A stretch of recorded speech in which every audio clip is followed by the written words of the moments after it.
So, Sam, you started your career very early, and I read somewhere that you were a teenager when you started introducing yourself with this world of investment and trading. And in 1998, when you also joined the private client broker James Finn. So I'm very curious to know what, I mean, in that early age, your friends, I believe probably they were thinking completely different things, and you're thinking about trading and investment and business. And what inspired you? What led you to this journey? Oh gosh, so when I left university, I mean, I did love economics. So economics and numbers was my thing. But I was thinking about my career, and weirdly, I had two paths. I loved people, and I thought about being a primary school teacher. And, you know, how do I help kids, which is probably why I do a lot with kids now as my passion project. And I thought about numbers, which I liked. And my only decision when I was 18, like which route was I going to go down, was, do you know what, if I want to support myself without a guy, I don't know why I was thinking that at 18, then I will choose the accountancy route, because I'll get qualified and I can be an FD, and I can be a part-time FD one day, and that will support a family on my own. And I don't really know why that thinking was in my head at that point. There's no real reason for it, but I went down the accountancy route. So I joined KPMG. I qualified as a chartered accountant. I loved KPMG, and that was sort of 20 to 23 years old. But when I left KPMG, this is where the sort of probably the entrepreneur in me started to come out, although I wasn't aware of it. So I left KPMG, and usually what happens at the end of accountancy, you do your 3 years, you're qualified. And most people, you get a headhunter and they place you in a big bank or in a research house or in a fund management house. And you are an analyst, or you're a corporate financier or something like that. And I was doing all those interviews thinking, I'll go down this route, it will be great. And towards the end of that journey, I started to realize, do you know what? There's something about these big companies I don't like. So at KPMG, I loved the work. I loved doing my accountancy qualification. But what I didn't like was processes which were done for no reason. So I was one of those annoying people at KPMG that would be going, why are we filling out that form? I don't get it. We don't need to do that. It's a complete waste of time. And rather than just go, you know, just do it, I wouldn't. I keep asking the question and it really bothered me that processes were there that it's like, why is no one challenging this? Don't get it. It's completely pointless. And I couldn't let it go. So when I was switching into my next career at 23, I thought, you know, I don't think I like large companies. I don't think I like doing things just because they're part of a process. So, and then one thing that was really transformational, actually, my flatmate at the time, my very good friend, got breast cancer, and she was 23. It was really young, so it's very shock to our group. And when I was working, I wasn't allowed to go and see her in hospital because I was doing a project. And at that point, I thought, you know what, I don't think this is for me. I need to go and see her. And something stuck in my mind from that moment going, do you know what, I need to do my own path, and I don't want to work for someone where that happens again, and I want to do something for myself. So I rang up the headhunter and said, I'm not doing any of those jobs that we're doing. I want to do something else. And he's probably thought, this girl is a nightmare. So sent me off to a private client fund manager, which was called JM Finn, which was a wealth manager, so running private client assets at the time. And I turned up for the interview, and they said, look, we want someone to set up this corporate finance function. We don't really know how to do it. What do you think? And I was like, well, I don't have a clue, but it sounds really good. And I got on really well with John Finn, who was one of the wealth managers, and still I'm very close to. And that was that. So at 23, I took the job to set up a complete brand new division within this wealth management firm. I didn't have a clue what I was doing. And everyone thought I was bonkers, and everyone went, well, what, you could have got a job at like Goldman Sachs as an analyst, or you could have gone to Schroders and I thought, yeah, but I don't want to do that. And I see that as a huge risk in my life, to be stuck sitting at my desk at 2 a.m. because someone telling me to, I didn't see this route as risky, but pretty much everyone else did. And that's how it started, sort of that, you know, me turning up a month later going, okay, I think, you know, how do I set up a corporate finance function within, you know, that was my division. And I just had a desk and a phone, and that was it. And I just started to work out, right, how do you IPO a company? What am I doing? How am I going to learn? And that was sort of it. And that was 25 years ago. And Wow, that's that's how it all incredible. started. That's incredible. You remind me the expression of Richard Branson. He says, you know what? If you really feel the passion for something, you just say yes, and then you think about it. So you said yes, and then you found a way, you figured it out. And another thing which you reminded me is I have done quite an amazing work with Kim Kiyosaki, one of the top female leaders in the business, and also a great mentor for all of us in our community. And she says, a man is not a financial plan. And you mentioned that at the beginning. So it feels like your first drive was like, I don't want to rely on a man. I want to make my money. I want to make my numbers. I want to understand the numbers. And I know it's strange, isn't it? I've always believed, you know, at that age, you should have choices as a woman. And I have, you know, a strong mum and a strong grandmother, that whether they instilled in me that, you know, you need to be okay, or I don't know where it came from, but I really remember that was an absolute, and it still is today. You know, I need to have the choice myself. I want to have that choice. And that's why I feel it is important to champion women and, you know, girls at school, that to have choices. You can go either choice you want, and it's absolutely fine if you want to give up your career and again for kids and look after you, totally fine. But if you have the choice to go back into a career or not, or, you know, choices are important. Absolutely. Yeah, absolutely. And then it's once you have the choices, then of course it's at least you don't blame others, and you don't need to make the victims, because sometimes we find it much easier to take the risk of victimizing ourselves and blame other people. But in fact, it looks like you are very courageous, you take the risk, and you want to take responsibilities for your decisions. You don't want to rely on other people. So that is a real leader, and we need role models especially in the business leadership.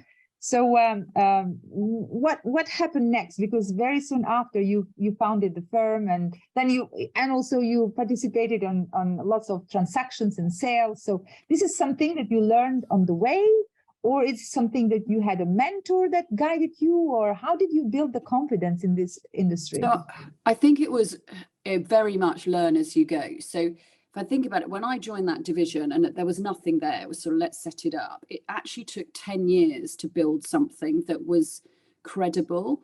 And I think that's, you know, what a lot of people resonate with. It takes a long time to grow a business, and people think they just pop up, you know, like, you know, great big business overnight. And it doesn't happen like that. So for 10 years, it took me 10 years to grow that divisional turnover, which was sort of a business in its own right within the bigger company, to £3 million turnover. So not very big. Now, when I left, it was £52 million turnover for the next 10 years.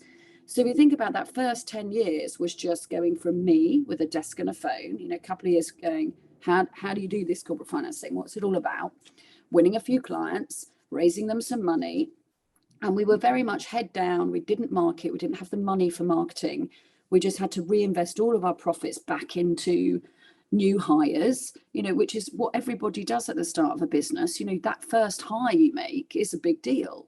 You know, going from you know, you've got enough revenue and profit to support one person, then it goes to two, huge deal. Then you work out how you're going to work together.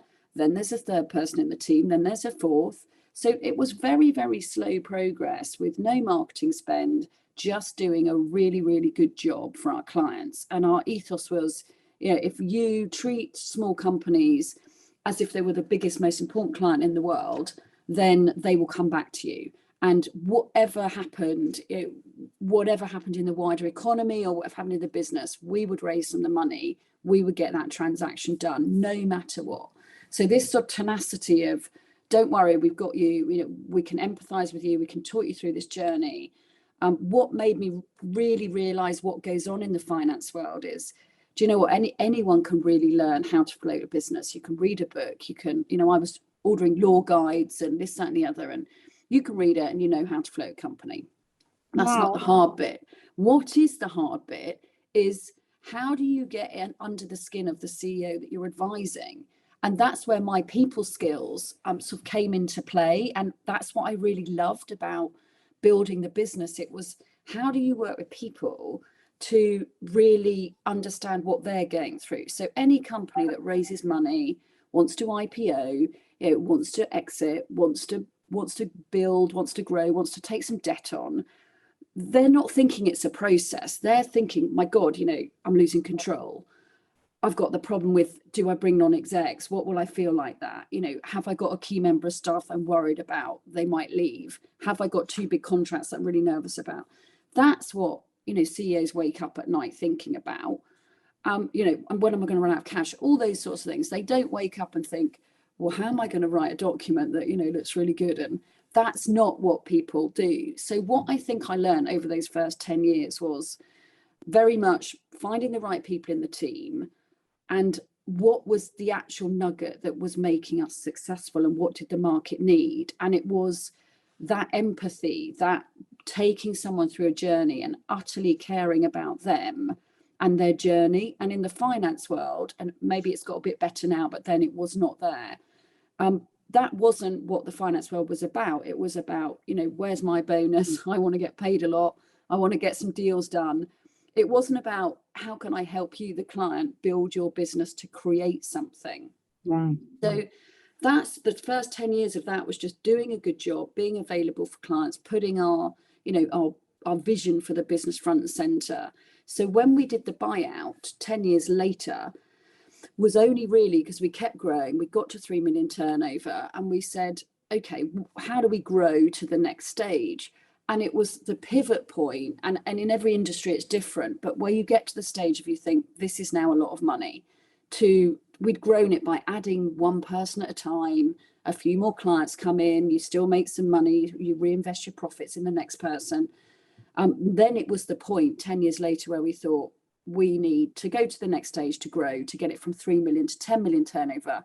We have to make significant investment, which for us in our sector was, we needed to become what's known as a nominated advisor, which is where you apply to the London Stock Exchange and you are an official advisor and you can float companies.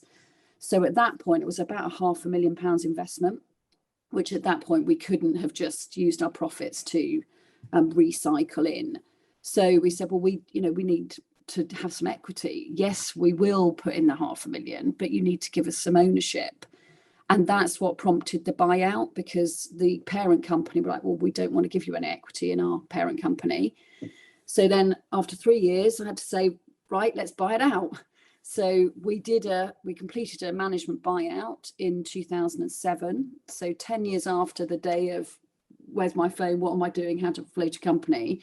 We had a business that was 3 million turnover, 28 people, 28 clients, still zero marketing. But we had the chance to buy it out and start from scratch, where I became the CEO. We were completely separate. You know, we had our own identity. You had to build everything from scratch, from the website to the systems and your new office. The same, but it was not pretty that much the same. Yeah, so you know, in a way, weirdly, everyone thinks finnCap started in 2007. Yeah. It's like, it was 10 years of building a division, which was the basis of the company before that. So when we went live in 2007, everyone bought into the company. Yeah, we raised £1 million, which is what we needed to sort of be on our own and go forward together. And half of that came from the staff. So I put my money in, all the staff put some money in. And then we were off on our own. So 2007, we started with 3 million turnover. And 10 years later, we had 50 million of turnover. Wow. So that next bit of the journey is super fast. So you raised the first funding within the staff. Within the staff. This is incredible. And it's something which I really believe in, is how do you get your vision and sell it to your team? And how do you use your team to grow the business? And that's what I believe, creating inclusive cultures is how you bring people into your vision and then you get them firing more cylinders and then they're off. So equity is really how you get them enrolled in that vision. So yes, you can get them excited. Yes, you can talk about it and get them to understand the why you're there and really believe in your business and where you're heading. But for me, owning a bit of it, even if it was tiny, is what is the difference between growth and supercharging that growth. Because our market was extremely competitive. I mean, no one in 2007, no one would have gone and said, I think we're going to set up a, broking bank for small growth companies in the UK from scratch. It just wasn't going to happen because the market was so competitive. But because we were already in it, it was like, right, well, how do we do something different? And our point of difference was we're going to get everyone involved with the vision. They're going to own some of the shares, and we are going to do something different. We're going to treat our staff differently as well as treat our clients differently. We care more about our clients than anybody else. We care more about our staff than anybody else. How can we make the industry a really nice place to work? And that became my sort of personal mission of, in financial services, how do I make it a great place where women want to work? How do you treat people a bit better? How do you create a culture that isn't hire and fire and is full of testosterone and aggression? And, that's how it was 15 years ago. So my passion ever since, and in fact, even more so now I've stepped back and I'm moving into non-executive roles now, is championing inclusive workplace culture, which I believe is what helped us grow and scale to a size where, we were 50 million turnover, we were making 10 million pound profits in March 2022. That's a bit. We had 160 people, we had 20 million of cash on the balance sheet.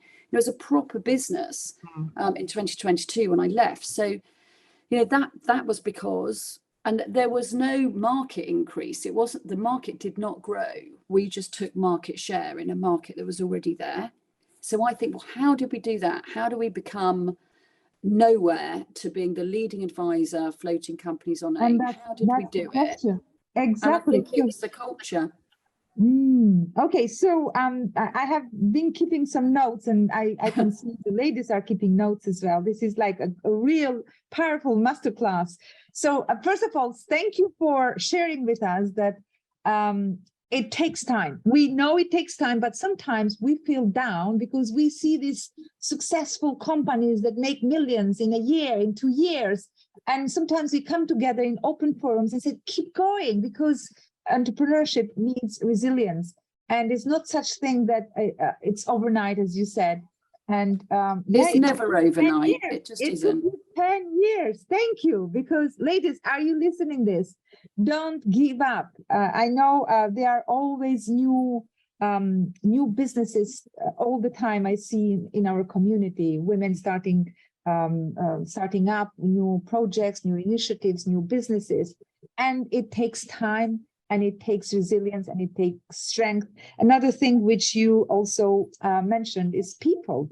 You need to find people who believe in your vision. You need to find people who embrace your vision, who follow you with trust and belief and faith, and also the culture. So also you raised the question at the end, how on earth you managed to build such an empire? And still you say, I didn't know what I was doing at the beginning, because this is our I still don't, to be fair. So I can see the lady smiling. So please help us to understand, not only to understand, but also to build that strength that we need when we start a business. And business is a new world for us women. And we know that a long time ago, a woman could ever imagine having her own money or building her own wealth. Unless you marry a wealthy man or come from a wealthy family, a woman would never dream to gain wealth. So now we see women like you, great role models, great leaders in business, and we have hope. We have hope that one day, if we work hard, and working hard for me is the key word, because there is not such thing without working hard, such thing called success without working hard. So what else we need to know apart? Okay, so my three big learnings, my top tips, which work for me. I think the first one, and I see this in lots of businesses I raise money for and companies we've floated and companies we've sold, the self-awareness of a leader is absolutely fundamental. And I think that's where it goes wrong or right. And that's how you can accelerate your growth in your career or not.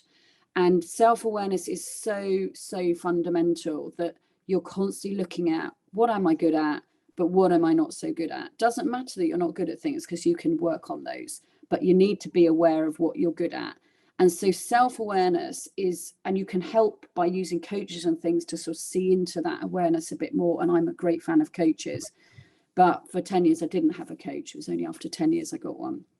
But once you know what you know, you can do something with it. So I think spending the time, and I spend a huge amount of time on it, really thinking about, what's my strength? What's my weakness?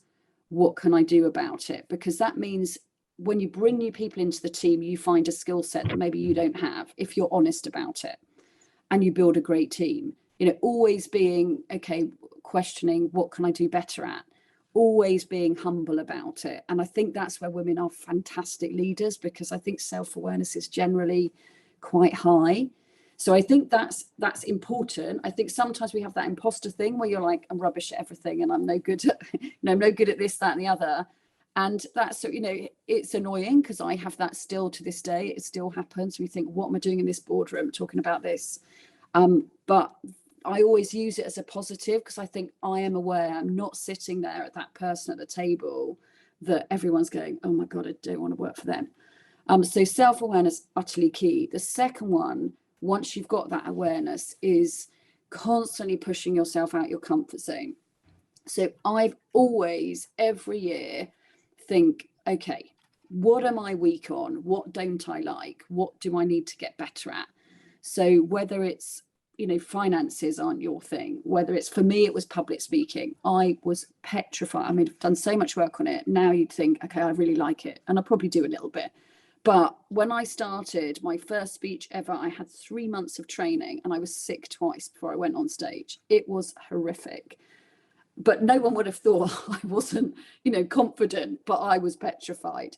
So for me, I knew to be a leader, and in my business to, present to my team and bring them along the journey, and to promote the team externally and the brand, I needed to be good at the public bit.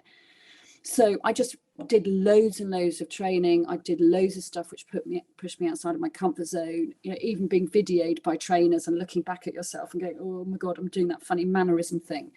So I always think, whatever it is that you're struggling with, just push yourself, because magic happens once you get through it and you've done that speech and you end up, you're then really good. The feeling you get from having achieved is huge. So whatever that thing is, get a team so you've got broad set of skills, but I think constantly push yourself to achieve more and get better. And so that's my second one. And then my third one, which is really interesting now, 24 years later, now I'm looking at my next roles, and I was always convinced, but now I'm double convinced, is what goes around comes around. So I think I talked about it a lot, and I talk about it a lot with anything you see about me is doing the right thing. In business, I believe businesses should do the right thing with how they treat their staff, how they treat their suppliers, how they treat their customers, how they treat their paying tax. All of those things, I think doing the right thing is fundamental. And if you constantly do the right thing and you are a good person in business and you treat people properly and you care, no matter what's happening. And there've been times where I think, people said, why are you doing that? You should be less nice. Or I think, what? But that always comes back. I think being true to you and being authentic is hugely important and hugely inspiring, and that you have to be authentic. And that, that really means that what goes around does come around. That's your reputation, your personal brand lasts forever. Even if you built a very big business, there's a whole nother career now.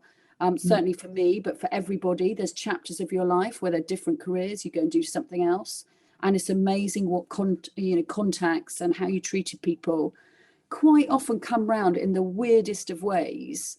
And that little, extra effort you made with someone, or the fact that you treated them well in a negotiation, that does weirdly always come back.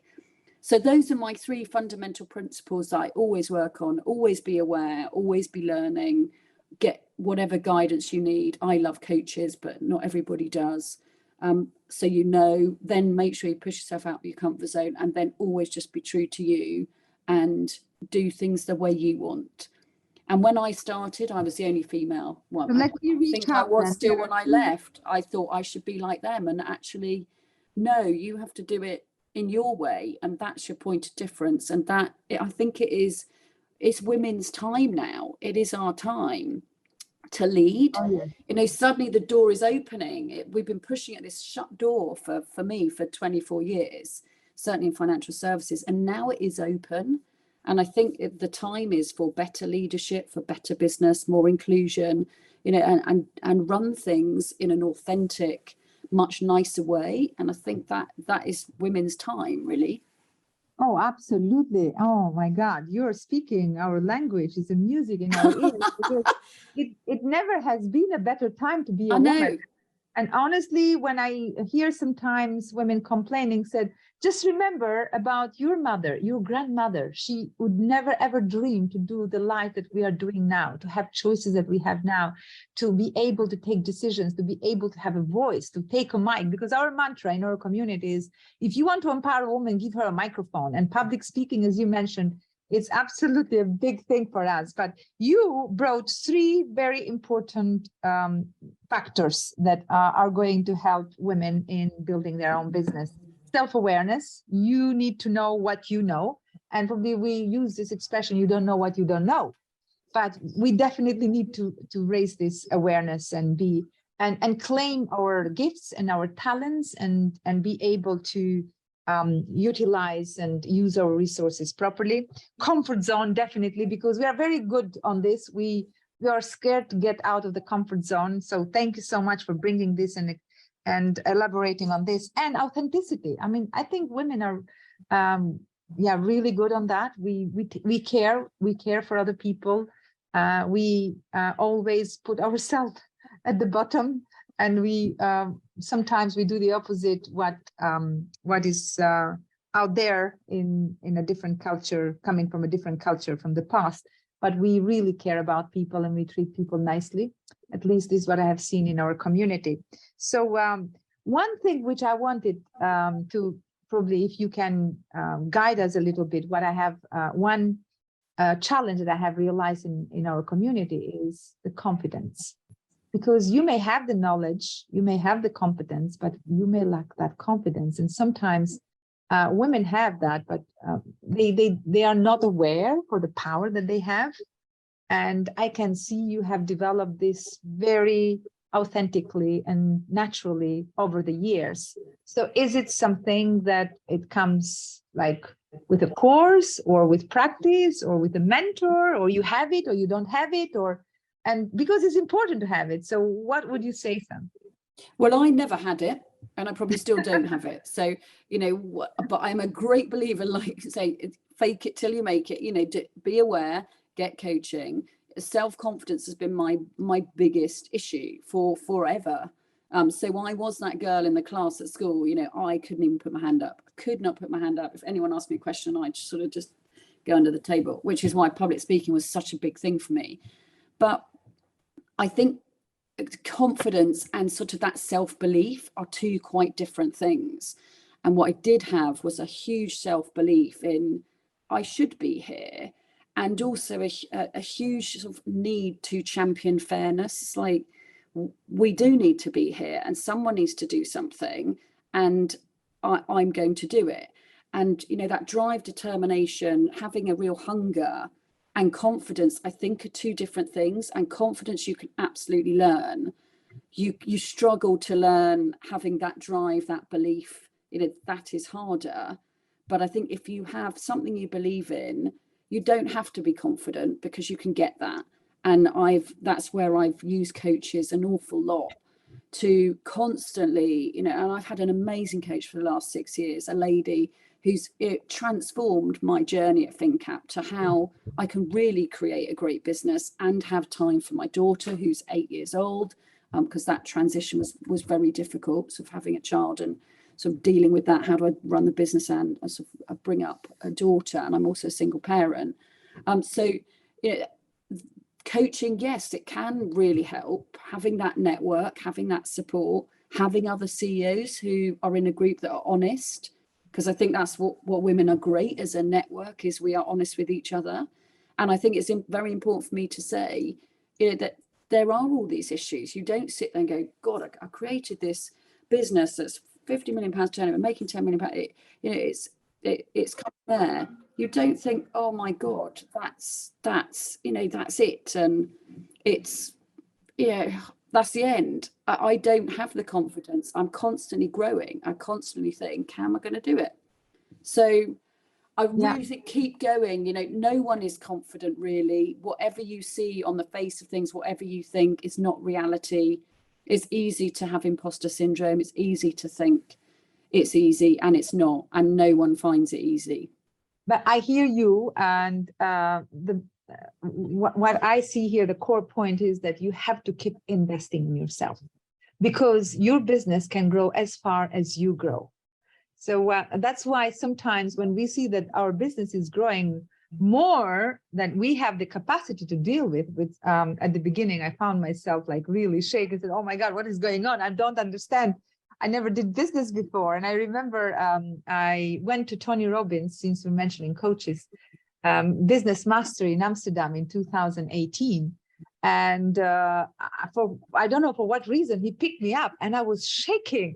I said, what's your challenge? I said, my challenge is that I don't know what I'm doing. I think I'm growing so fast, and I never did business before, and I have no clue what is happening, and I'm very scared because I feel responsible. So how do we kind of respond to this situation? Because I believe there are other women as well who have been in the similar situations where they feel like they are growing, but then they stop, they sabotage the growth because they are scared of the growth. They are scared that they can lose control. Yeah, absolutely. I mean, what I've always tried to do is always meet or be around people at the next stage of the journey. And we at finnCap, we set up a series called Female Leaders, which was very much about that. And I called it Think Big, Be Bigger, which was always, what's the next stage? Constantly thinking about what's the next stage, constantly absolutely believing you can get there. You might not have a clue how, but you know you can get there. And then talking to other people who are there. Because one of the greatest chats I think I ever had was when I was worried about where we're going to go. I think we were about £15 million turnover. Can I grow this thing? What am I doing? Again, I don't know what I'm doing. How do I get to the next stage? I don't know. And I met someone at a networking thing that sort of mentored me for about a year, that ran a very big investment bank, like the UK's largest. And we had a lunch, and he said to me, how big could you get this company? Say in 50 years, 100 years, no, not even in your lifetime. How big could this company grow if you keep going? I said, well, it could be as big as that company. I don't think I'll be doing it then, but I said, okay, so let's take that thought. That's how big you could get it. What's stopping you? What's your blocker? And you have these conversations, and I think that, mentoring coach is so important because they just shine this light on, do you know what? Why can't you double it? Well, of course you can. You might not want to, that's your decision, but you can double it. And why can't you get to £1 billion business? Well, you can, because lots of people do, just all incremental stages. So once you know the possibility is there. Can we pause here now? Because this is the most exciting part. This is for the podcast Think Big and Go Global. I'm a psychologist by background, and I believe that everything is in the mind. And you raised a very good question. What is stopping you to think big? What is stopping you to think to millions? Because how you do... Well, it's you. That's what's stopping you. It's you. So that's it. Tell me about what is in your mind, because I'm always fascinated. What is in the mind of successful people? What successful people have different, think different, and what kind of thoughts you entertain in your mind to be able to keep the level of thinking big? Well, I've always believed in growth. I mean, I've always wanted to grow things. I don't like to sit still. And I actually weirdly really like change. So there's something about, just taking that. I don't think anything that is set that for a particular reason. I think everything is up for discussion, and change is really healthy. So I think having that growth mindset, constantly thinking, where are you going next? It's a bit like the self-awareness. How do you get out your comfort zone? What's your next project? You don't have to think, when I started, I didn't think I was going to be CEO of a business at all. It didn't even enter my head. I just thought, right, the next 2 years, I'm going to grow this. I'm going to do that. And the next 2 years, I'm going to grow this. And then the next 2 years, and suddenly I'm a CEO of a business and I'm going to grow it again. And suddenly we're IPOing ourselves and we've got a stock market listing. And suddenly you've made your first acquisition. And these things are not a plan. They're just, every few years you're thinking, how do I grow from here? And that might be your skill set. It might be your career within a bigger business. It might be your business. But if you're constantly thinking about how you want to grow, that's a mindset. And the more you surround yourself with people who have positive energy, I really believe in that, and can talk to you about the next stage, you suddenly realize, even people who've built £1 billion businesses, you're talking to someone who's very normal. They are exactly the same as you, having the same challenge about, God, how am I going to get from 1 billion to 2 billion? Well, I don't know if I can do it.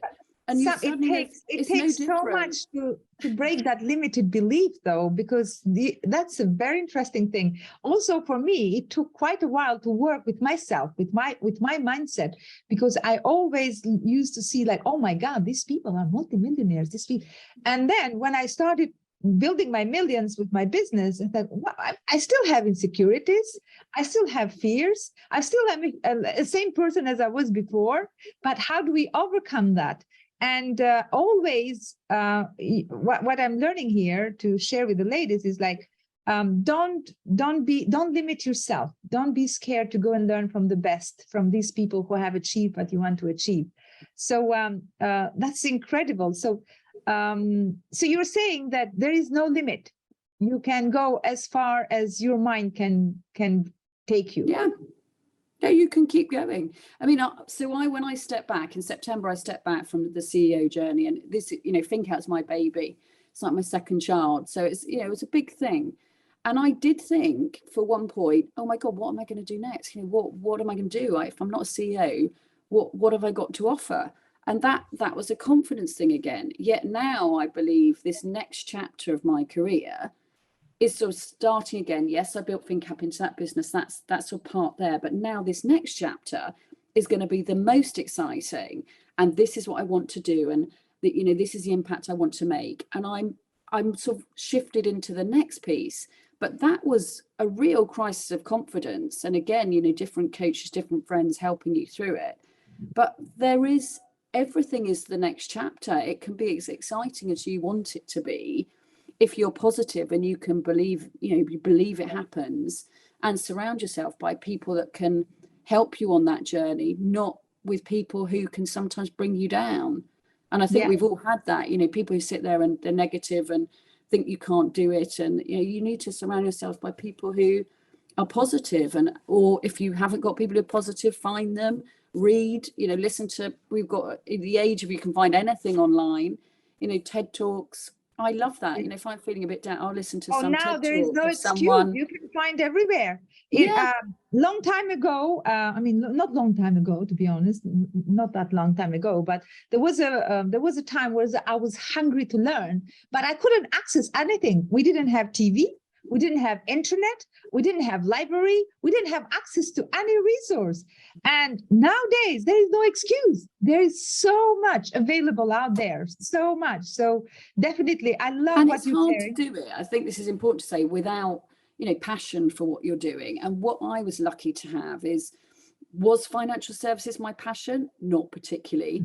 Was disrupting a culture in financial services and trying to make the sector more inclusive, and sort of show that there was a business model where you treated people better, they're involved in the equity, that could become a serious player in that space. That was what pushed me.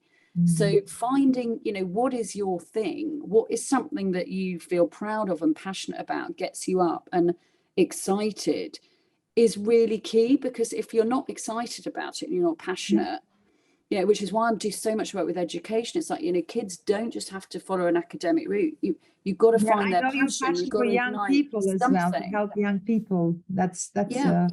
That's a So great. all of those things, if you can find something you're passionate about and you believe in, then the confidence is one piece, but without the first piece, you're sort of on a journey to nowhere. So the passion is really important for what you do, and finding that, and that might take a while. Wow, that's incredible. So if I ask you, because I can see how you have grown and how you have developed and you have come to where you are today, that journey is incredible, and every woman would admire and would love to follow the same and to achieve the same. So we have women in our community who are running their own business, are great leaders, are great entrepreneurs, and of course investing in themselves a lot every day, tapping into all these resources. So what would make them be qualified for having a great pitch to an investor? Oh, a great pitch. So, you can find actually a lot online about great pitching. And there's more and more now where lessons learned, because quite often what I hear from female founders is when they go into a pitch to a venture capital firm or private equity or whatever, they didn't get it till sort of the 9th or 10th meeting, and they wish they'd learned the lessons at the beginning. So I think you can find out a lot before you go into that room. But what they're looking for, investors are looking for, firstly, in a small business, to back the person. So actually understanding who you are, being authentic, talk about what you're about, talk about your vision, and really, be positive and belief in where you can get to, not undersell yourself. So I think the buying into you is the first bit's really important. Then you need to have a solid grasp of the financials. So that's really important, that you can talk about your market, what the competition is looking like, in a very succinct way, why you think there's a point of difference for you, what's really your USP, what's driving you, how are you then going to execute on that, and how you can show that that is something that is not as risky as it might otherwise be. So anything where you can de-risk the execution of where you're trying to get to, any proof points about customers, what they think, why they think you're good. That's also really important. So you as a person, your team, the market, what's your USP, the competition, and then your financials. So those are probably the key things for a pitch. Keep it short. I always like to sort of do 20 minutes, get your point across. Within 5 minutes, if you haven't got someone, you're probably out the room. So, that first 5 minutes is really important. And the other thing I say, I've coached people for a lot about what happens when you walk into that room. And sometimes that is the most important thing, like how you walk in, how you come across, how you present before you've even sat down and talked about anything. So, having that confidence that you're owning that room and you're there to talk about something really exciting and you passionately believe in it. People want to back a team, they want to back a person. So if your belief shines through in that meeting, I think that does set you up, certainly at the early stage of businesses, because who knows, even if you've got the best idea ever, whether it's actually going to work or not. So it's generally the person and the team that will grow a business. Wow. Does that help? Oh, this is amazing. I mean, everything you shared is just spot on, and I can see the ladies are keeping notes, and I kept notes, and it's very, very helpful. And thank you so much. It's incredible. One more question for you is that what do you think is the reason that women don't get that much funding in comparison to men?